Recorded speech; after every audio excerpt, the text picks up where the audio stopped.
Baca. Ngopi sambil ngobrol pajak. Assalamualaikum warahmatullahi wabarakatuh. Waalaikumsalam warahmatullahi wabarakatuh. Salam sejahtera bagi kita semua. Om Swastiastu, Namo Buddhaya, dan salam kebajikan. Hari ini bersama saya Lukitika Fitriani sebagai host dari Pijak Ngopi sambil ngobrol pajak. Di episode Pijak kali ini kita akan membahas mengenai tindak pidana perpajakan. Tapi sebelum kita memasuki materi, karena kita sudah mematuhi protokol kesehatan juga ya, maka kita akan lepas masker kita.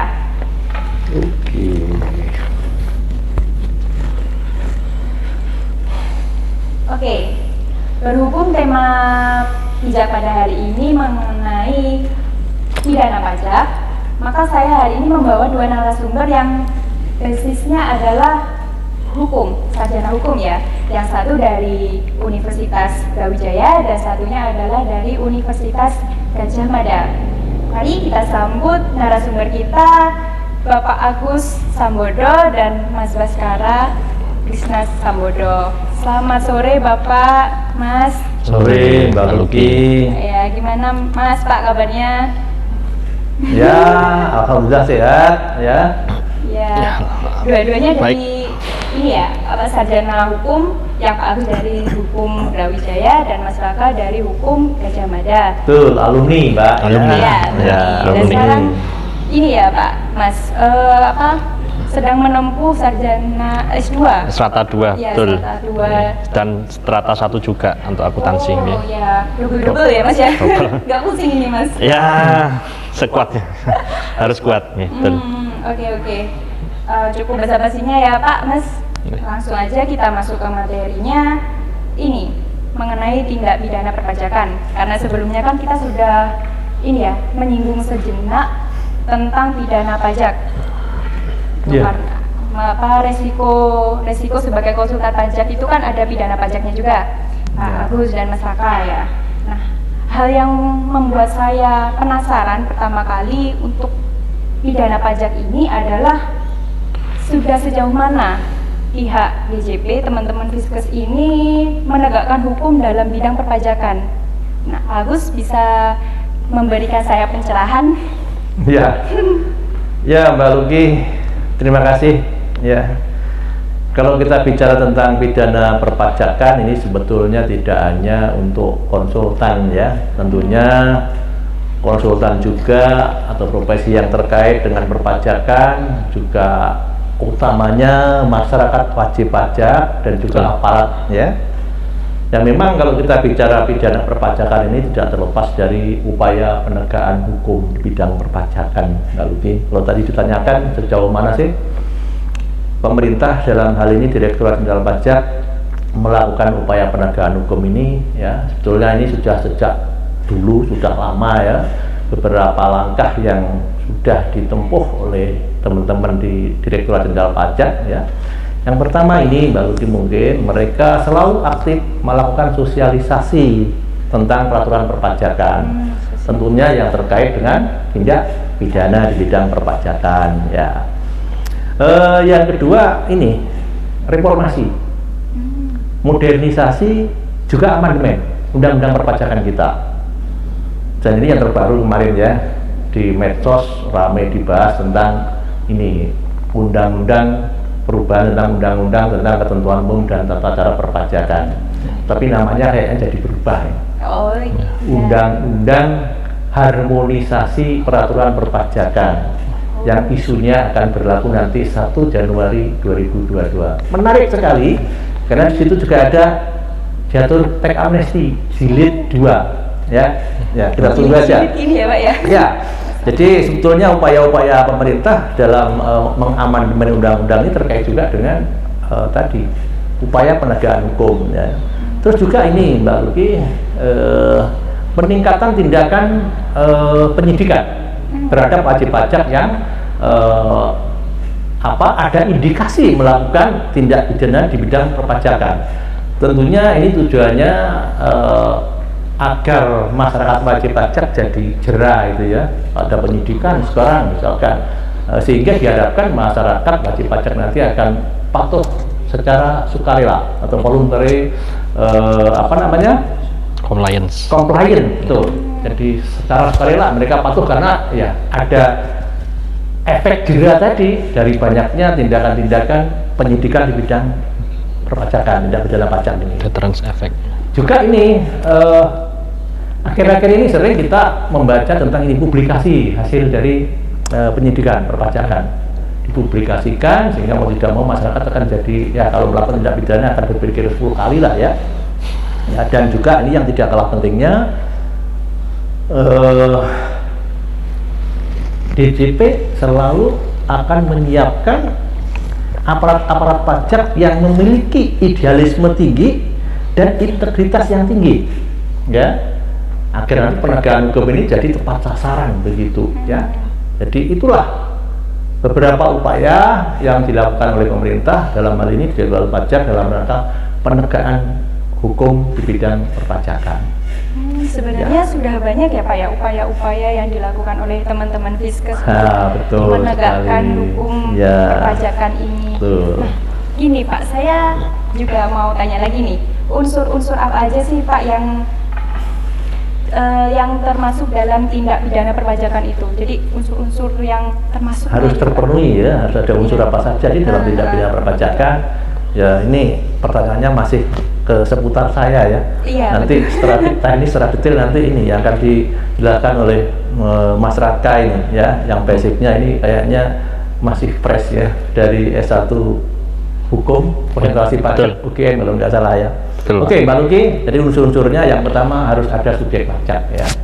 Kita tahu subjek pajak itu ada dua ya, orang pribadi. Kalau orang pribadi ya pribadinya nanti ada subjek ini dan badan. Badan ini bisa pengurus, bisa wakil, bisa kuasa, bisa pegawai, termasuk juga mereka yang turut serta melakukan, menganjurkan dan membantu adanya tindak pidana pajak. Itu unsur subjeknya. Yang kedua harus ada unsur perbuatan. Tentunya perbuatan melawan hukum ya. Perbuatan yang diatur, perbuatan melawan hukum yang diatur dalam undang-undang perpajakan kita.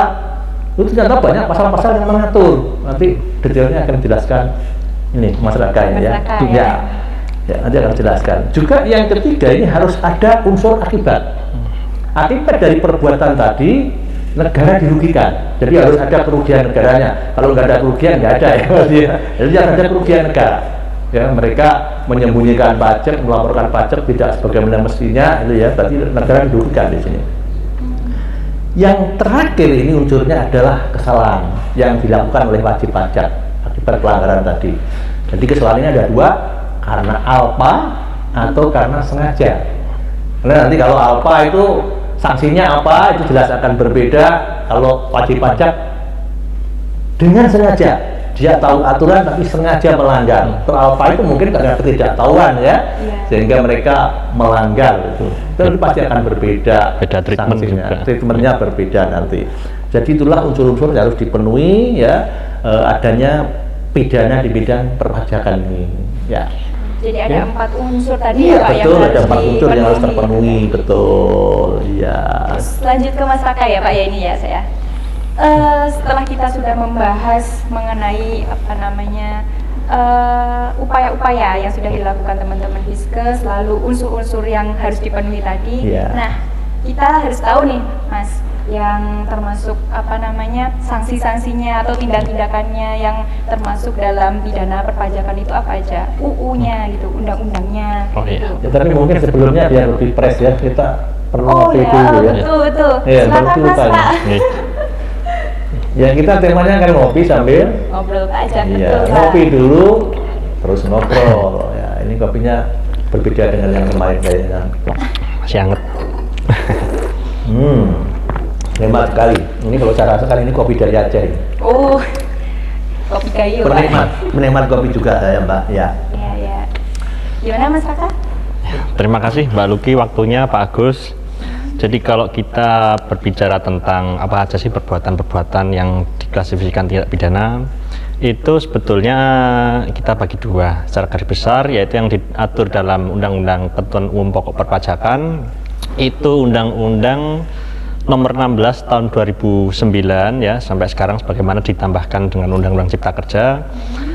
Nah, apa saja pasal-pasalnya ya? Jadi yang pertama itu ada pasal 38 ya. Jadi isinya itu tentang ALPA, tidak menyampaikan SPT, lalu menyampaikan tapi isinya tidak jelas, benar, dan lengkap. Nah, jadi untuk pidananya sendiri sanksinya itu minimal 1 kali kurang bayar dan kurungan atau kurungan 3 bulan, lalu maksimal 2 kali kurang bayar atau kurungan 1 tahun. Juga dari pasal 39 yaitu sengaja tidak menyampaikan SPT atau seperti tadi ya, menyampaikan SPT tapi isinya tidak benar, tidak lengkap, tidak jelas, lalu juga tidak menolak pemeriksaan, tidak mendaftarkan NPWP, punya NPWP tapi disalahgunakan ya. Jadi juga tidak menyetor pajak yang telah dipungut ya. Jadi untuk sanksinya sendiri itu ada minimal 2 kali kurang bayar, pajak kurang bayar, dan penjara 6 bulan itu minimal, dan maksimal 4 kali pajak kurang bayarnya dan penjara 6 tahun maksimal. Jadi Lumayan lama ya. dari 2 pasal ini kita bisa lihat ya, sebetulnya ya riskan juga ya kalau kita melakukan tindak pidana pajak itu. Nah, kalau yang tadi juga dapat ini ya Mas Iya, ya, betul. penjara kurungan ya. Iya, ada penjara dan kurungan juga. Kalau saya boleh teruskan dulu pasal-pasalnya. Oh ya, belum selesai ya? Belum, masih banyak lagi Mbak Luki. Oh, banyak. Iya, jadi ada juga pasal 39A. Jadi pasal 39A tentang penerbitan faktur pajak yang bukan semestinya, itu ada minimal dendanya 2 kali nominal faktur tersebut, dan penjara 2 tahun. Lalu juga maksimalnya ada denda 6 kali dan penjara maksimal 6 tahun. Lalu juga di pasal 41 itu juga ada tentang tindak pidana bagi pejabat yang terkait kerahasiaan. Lalu di pasal 41A yaitu tentang pihak ketiga yang dalam pasal 35 ya. Jadi pasal 35 itu membahas tentang siapa aja sih pihak ketiga. Contoh akuntan, konsultan pajak, lalu pihak bank. Kalau pihak bank sudah ada perubahan Undang-Undang Akses Informasi ya Pak Agus. Lalu pasal 41B ya, adalah mempersulit menghalang-halangi penyidikan. Jadi sanksinya maksimal 75 juta denda dan penjara paling lama 3 tahun. Juga di pasal 41C itu juga ada, itu berkorelasi dengan pasal 41A sebetulnya. Itu pihak-pihak yang sengaja menghasut dalam arti seperti apa? Jadi membantu, menyarankan, mengajari, ya pokoknya pihak-pihak yang ikut serta, dalaming istilahnya. Itu maksimal dendanya 800 juta atau kurungan 10 bulan. Nah, juga di pasal 43 dan 43A itu berkaitan tentang tindak pidana yang berkaitan IDLP, informasi, data, laporan, dan pengaduan. Nah, jadi Direktorat Jenderal Pajak berhak untuk melakukan pemeriksaan bukti permulaan untuk membuktikan adanya suatu tindak pidana berdasarkan IDLP tadi itu. Nah, lalu ada juga Mbak Luki tindak pidana yang diundangkan di luar KUP, Undang-Undang KUP sendiri. Ya ada Undang-Undang Pajak Bumi dan Bangunan, itu Undang-Undang 12 tahun 94. Itu mengatur di pasal 24 dan 25. Pasal 24 tentang kealpaan ya nggak beda jauh dengan Undang-Undang KUP. Ya, jadi pasal 24 alpa tidak menyampaikan surat pemberitahuan objek pajak, menyampaikan tapi isinya tidak benar, tidak lengkap, tidak jelas. Juga di pasal 25 ini kesengajaan, sengaja tidak menyampaikan SPT, tidak melaporkan tapi isinya tidak benar, tidak jelas, tidak lengkap. Nah, itu untuk minimal 2 kali pajak kurang bayar, kurungan 6 bulan, maksimalnya 2 juta atau kurungan 1 tahun. Nah, untuk yang dasar sengaja ini ya, pidananya bisa dikali 2 apabila belum lewat 1 tahun. Jadi umpama dalam 1 tahun itu sudah dipersangkakan pasal ini, sengaja. Tapi belum lewat 1 tahun tersebut, itu dia melakukan lagi. Nah, itu bisa dikali 2 pidananya. Double, betul. Lalu ada juga pengaturan pidana di lain tempat, itu ada di Undang-Undang Bea Materai 10 tahun 2020. Itu di pasal 24, 25, 26. Ya, sebenarnya 3 pasal ini nggak beda jauh, mengatur tentang barang siapa memalsukan materai, menawarkan, menyuruh orang lain memakai materai palsu, menjual, dan lain sebagainya. Nah, jadi untuk sanksinya itu berkisar antara 500 juta dan penjara 7 tahun. Nah, jadi seperti itu. Yang terakhir ada di Undang-Undang PPSP, penagihan pajak dengan surat paksa. Itu diatur di Undang-Undang Nomor 19 tahun 2000. Nah, apa saja pasal-pasalnya? Antara lain di pasal 23 ayat 1, ya, jungto pasal 41A ayat 1.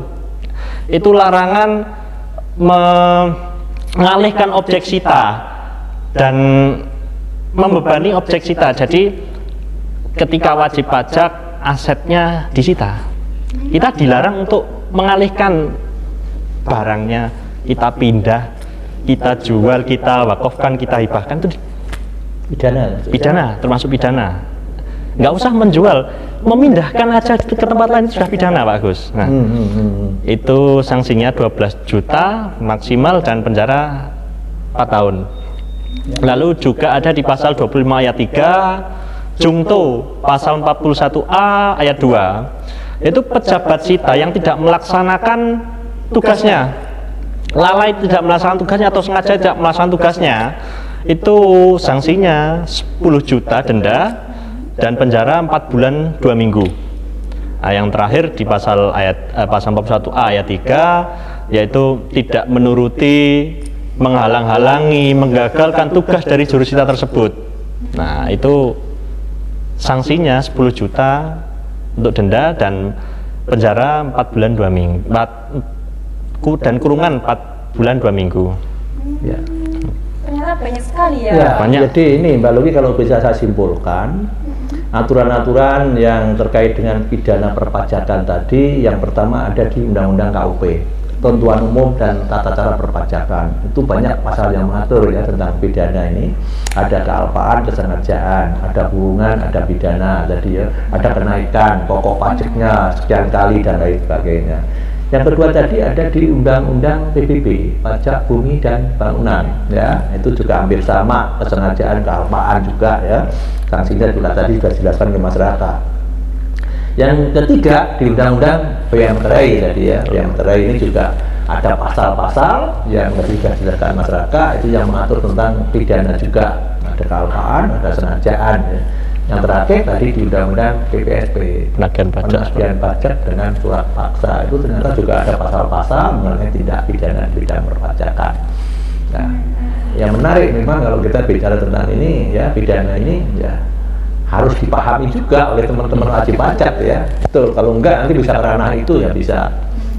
Untuk menghindari juga ya Pak, biar kita nggak bisa sampai ke pidana pajak. Iya. Bahkan saking banyaknya peraturan pidana itu sampai kita nggak aman juga, Pak Agus. Itu lagi susah banyaknya. ya. Iya, betul. Oh ya, masalah tadi yang kurungan sama penjara tadi apa ya bedanya, Mas? Nah, untuk perbedaan frasa ya, kurungan dan penjara. Untuk kurungan itu secara singkat, masa lamanya, lama kurungannya itu untuk masa di bawah 1 tahun 4 bulan, itu disebut kurungan. Nah, untuk di atas 1 tahun 4 bulan itu kita sebut dengan penjara. Bedanya cuma itu ya, cuman ada juga hak-hak khusus ya Pak Agus untuk ya, kurungan itu gini Mbak, bukan berarti kalau kurungan itu ya disuruh tinggal di rumah, nggak boleh keluar rumah, dalam kamar, tetap sama-sama masuk LP. Ya. Cuman perlakuannya berbeda dengan narapidana lain di luar kurungan yang pidana penjara itu ya. Mereka punya hak-hak khusus ya, misalkan haknya apa, boleh dikunjungi ya, dan ditempatkan di sel yang terpisah dengan napi yang lain. Terus juga ini, kalau napi lain biasanya kan sering dipindah-pindah ya, pindah napi ini ya. Dia nggak bisa dipindah ya, dia nggak bisa dipindah-pindah. Jadi punya hak khusus itu tadi ya. Ini bedanya antara kurungan dan pidana penjara. lebih ini ya Pak, lebih singkat Ya, lebih soft, waktunya. ya, Lebih soft juga singkat, ya. penanganannya lebih. Ya. Nah, setelah kita mengetahui undang-undang tentang pasal pidana perpajakan dan juga sanksi-sanksinya tadi, langkah-langkah penyelesaiannya itu tadi gimana ya, Mas? Langkah penyelesaiannya. tindak pidana tadi. Jadi kalau kita, ya Mbak Luki, kita bicara tentang penyelesaian, itu kita pasti juga berbicara tentang alur juga. Nah, jadi alur bagaimana sih suatu tindak pidana itu terdeteksi? Ya, betul. Itu kita secara umum itu dimulai dari surat permintaan penjelasan data dan atau keterangan biasa apa, di DLP apa? Oh. Nah, SP2DK ya? SP2DK, SP2DK, biasa disebut ya. SP2DK.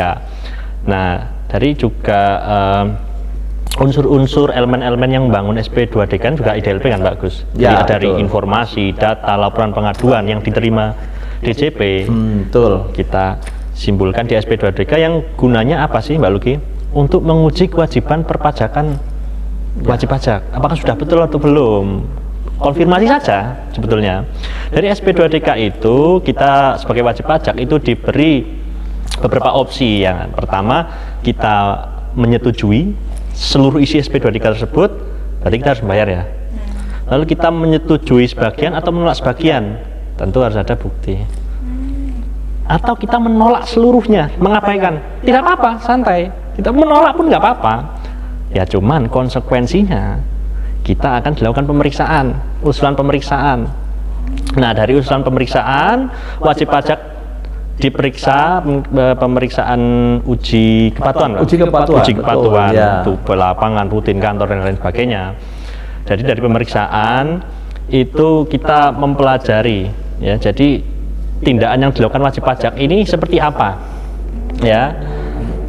Hasil dari pemeriksaan ini nanti akan berupa produk hukum, yaitu surat ketetapan pajak, ya lebih bayar, kurang bayar dan lain sebagainya, nihil juga ada kan.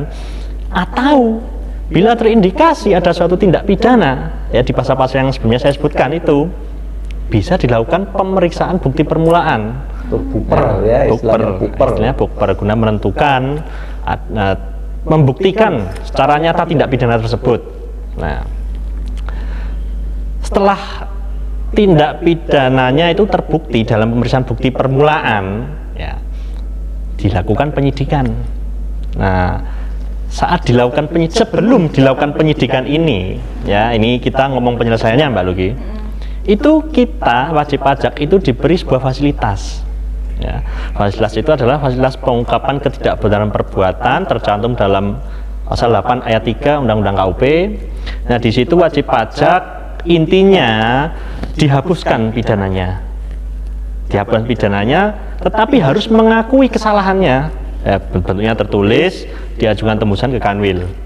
Nah, harus mengakui, tetapi dengan catatan harus membayar kenaikan sanksi sebesar 150% pajak terutang.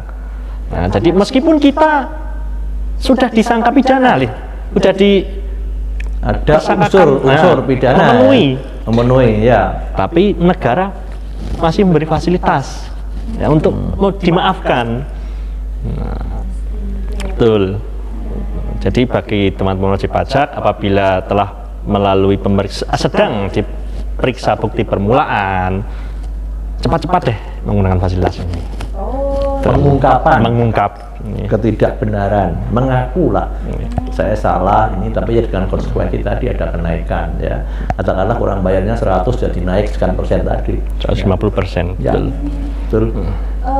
Gini Pak Agus, saya yang penasaran lagi ini Pak, awal mulanya disuratin itu kayak gimana Pak? Jadi semua WP itu disuratin secara menyeluruh atau dicekin satu-satu? Oh ya, ini prosesnya begini Mbak.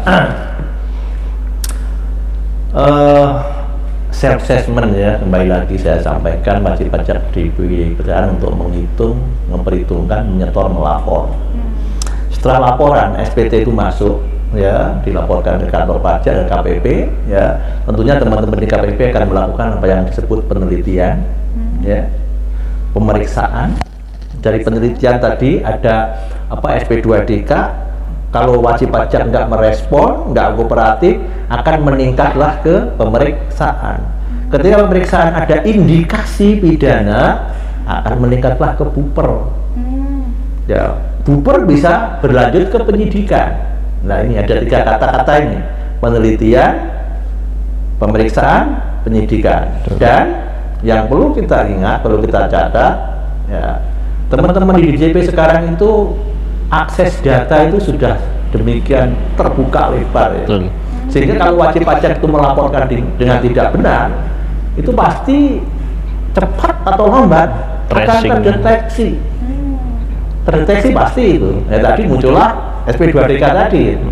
Ya, katakanlah dari data laporan transaksi, dari data antar instansi, ya, dari data pihak ketiga, misalkan dari akuntan publiknya, dari konsultan pajaknya, juga ini akses informasi di Undang-Undang Nomor 9 ya tentang keterbukaan informasi perbankan tadi. Dan bisa juga ketika laporan SPT-nya wajib pajak ini tidak wajar, ya, katakanlah orang pribadi, ya, dia penghasilannya yang dilaporkan setiap tahun cuma 10 juta, tapi asetnya ya terdeteksi bertambahnya miliaran. Berarti ada penghasilan yang tidak disembunyikan. nggak wajar. Iya, itu pasti nanti teman-teman di pajak akan menindaklanjuti data-data itu, ya. Sekarang sudah sedemikian terbuka, ya, sehingga ya sekali lagi saya imbau kepada orang wajib pajak, hati-hatilah, saudara. Jangan ada yang disembunyikan, ya. Oh ya, ya. Ya, jangan disembunyikan. Cepat atau lambat teman-teman di pajak pasti akan bisa mendeteksi itu semuanya. Ya. Tapi juga kalau boleh menambahkan Pak Agus, jadi kalau kita melihat ke peraturan di bawah, ya, itu ada peraturan Menteri Keuangan nomor 239, Ya. itu di pasal 35, ya, tata cara pemeriksaan bukti permulaan, bahwa wajib pajak itu dimungkinkan bisa tanpa melewati pemeriksaan. Di SP2DK pun bisa langsung diajukan penyidikan apabila secara sah itu Ya, terbukti indikasi pidana. indikasi Oke. pidana. Jadi nggak harus melewat pemeriksaan. Nggak harus pemeriksaan dulu. Tidak Nggak bisa jadi dari SP2DK, oh ada indikasi ini, Betul. ya, sangat kelihatan sekali indikasinya, bisa aja langsung ke penyidikan. Terkait tindak pidana yang diketahui seketika, ya Pak Agus. Betul, ya. Itu semisal dijelaskan di SE Surat Edaran nomor 23 tahun 2015 itu tentang penerbitan faktur pajak. Ya. Nah, itu contohnya, Ya. itu Nah, bisa ini diketahui kompleks, seketika, ya, kompleks sekali. tanpa pemeriksaan dan langsung penyidikan itu. Jadi wajib pajak itu emang harus dituntut untuk melaporkan SPT-nya secara benar, lengkap, dan Ya, jelas. Betul, ya. Lalu Pak Agus dan Mas Raka, bisa saya lempar ke Pak Agus ya Mas ya? Oke, yang bertanggung jawab atas pidana pajak itu siapa Pak? Ya. Kalau tadi subjek pajak ada 2, ya, ada orang pribadi dan badan, ya. Ya. Maka ketika ada pidana tentunya kalau orang pribadi ya pribadinya, bisa juga sampai ke ahli warisnya, ya.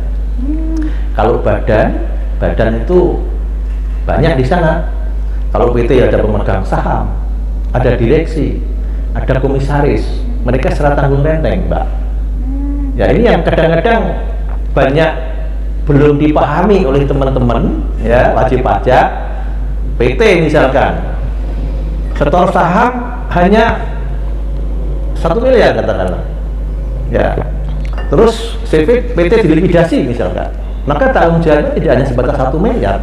Kalau ternyata PT ini masih punya utang pajak 10 miliar katakanlah ketika dilikuidasi, maka saya tanggung renteng pemegang saham, termasuk juga nanti direksi, komisaris, ya, itu juga bisa ditagih itu. Mengambil tanggung jawab, Harus tanggung jawab. tanggung Para renteng, petinggi perusahaan. Iya, yang mana para pengurusnya ini. mengambil ya. kebijakan. Ya, mengambil kebijakan, ya, termasuk. Kalau orang luar kayak gitu Pak, konsultan atau akuntan? Ya, kalau itu, ya, kalau ternyata nanti ya nyata-nyata ikut menyarankan, ya, membantu, siapa lagi, menganjurkan.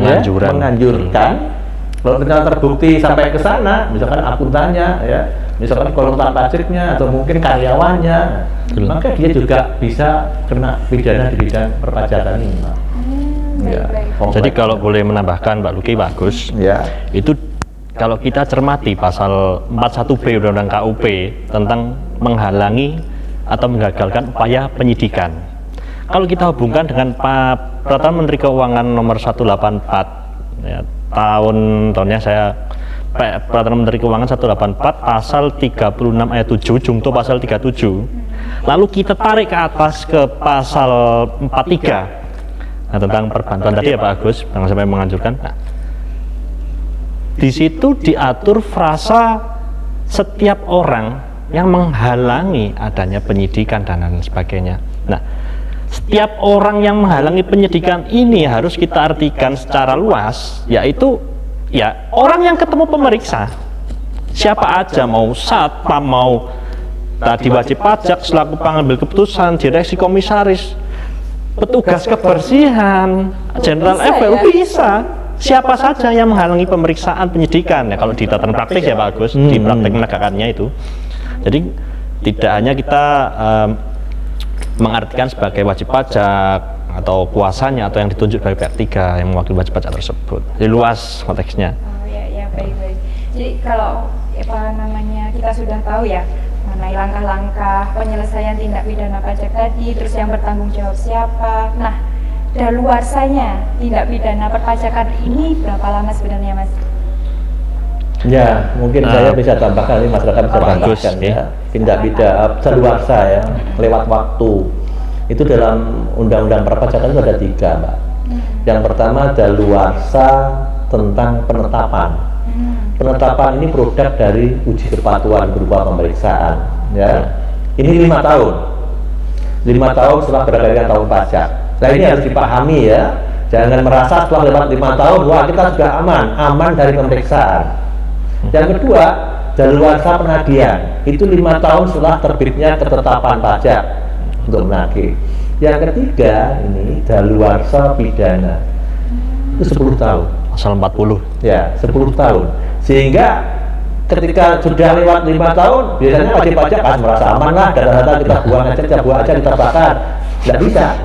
Karena ketika ada indikasi pidana di tahun ke-6, ke-7, ke-8, penyidik aparat pajak bisa masuk ke kita, tapi bukan melalui pintu pemeriksaan lagi, tapi langsung melalui pintu penyidikan. Dan jadi daluarsanya untuk tindak pidana tetap 10 tahun. Ya. Lama ya Pak jangka waktu? Iya, makanya harus tetap kita simpan dengan baik itu semua arsip-arsip terkait dengan kewajiban pajak kita selama 10 tahun. Ya. Kadang ada yang belum 10 tahun sudah dibakar. Iya, itu sangat hati-hati, harus hati-hati. Ya. Terus ini ada kaitannya juga nggak Pak? Saya kan pernah dengar ini ada orang yang keluar negeri terus blokir rekening. Iya betul. Seperti itu bagaimana Mas Pak? Ada yang mungkin saya jelaskan Mbak. Ada yang namanya